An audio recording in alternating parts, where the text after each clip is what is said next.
विराटपुर नाम के गांव में तितली और बिजली दो बहनें अपनी माँ के साथ रहती थी।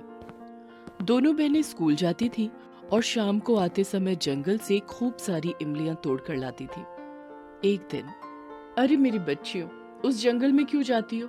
कहीं वो भूखी मोटी चुड़ैल तुम्हें देख लेगी तो लेने के देने पड़ जाएंगे। अरे माँ, हम तो रोज लाते हैं तोड़ के इमलियां। हमने तो कभी नहीं देखा उस भूखी मोटी चुड़ैल को। हाँ माँ, मैंने भी नहीं देखा। आप तो खामखा हमें डरा देती हो। दोनों बहनें हंसती हुई चली जाती हैं। एक दिन शोभा सब्जियां बेचने बाजार गई हुई थी।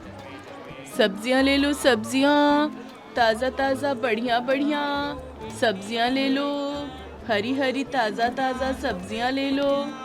अरे शोभा, आज तो तेरी सब्जियां बहुत ताजा है, कहाँ से लाई? अरे भाभी, सब्जियां तो वही जंगल के पास के खेत से लाती हूँ, वहीं से लाई हूँ। मुझे आधा किलो भिंडी और 1 किलो आलू दे दो जल्दी से। हाँ लेकिन शोभा, जरा संभाल कर जाए कर, उस जंगल के बारे में तो तुझे पता ही है। हाँ भाभी, पता है उस जंगल के बारे में, और वहाँ की उस भूखी मोटी चुड़ैल के बारे में भी पता है।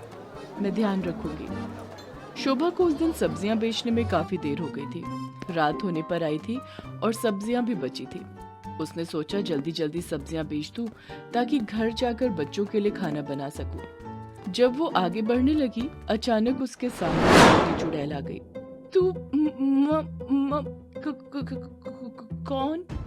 अरे शोभा, तू तो अक्सर अपने बच्चों को बोलती थी ना मेरे लिए कि मैं एक भूखी मोटी चुड़ैल हूँ और उन्हें पकड़ सकती हूँ। अब तो तू पकड़ी गई शोभा, अब तेरा क्या होगा? मुझे जाने दो। मुझे बहुत भूख लगी है। भूख के मारे मेरे पेट की आंतें भी निकल आई। जल्दी ला खाना। मेरी सारी सब्जियां खा जाओ, लेकिन मुझे जाने दो। चुड़ैल सब्जियां खा जाती है और फिर डकार लेकर बोलती है,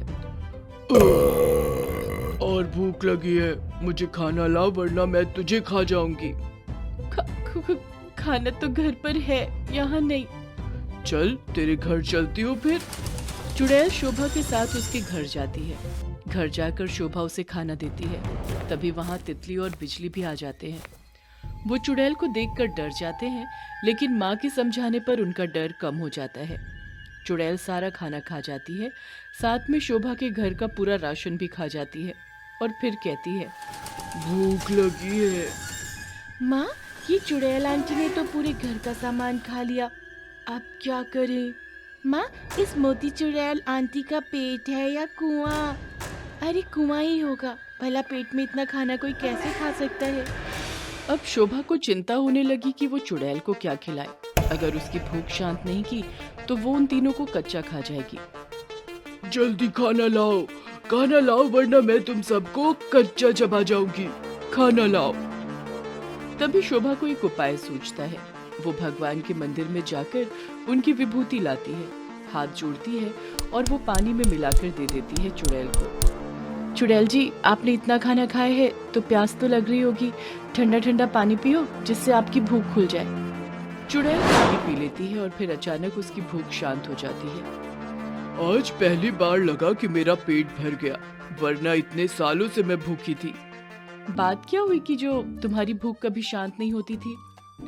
वो बहुत साल पहले मुझे एक साधु ने श्राप दे दिया था कि मेरी भूख कभी शांत नहीं होगी, क्योंकि मैंने नादानी में उनकी थाली को जूठा कर दिया था।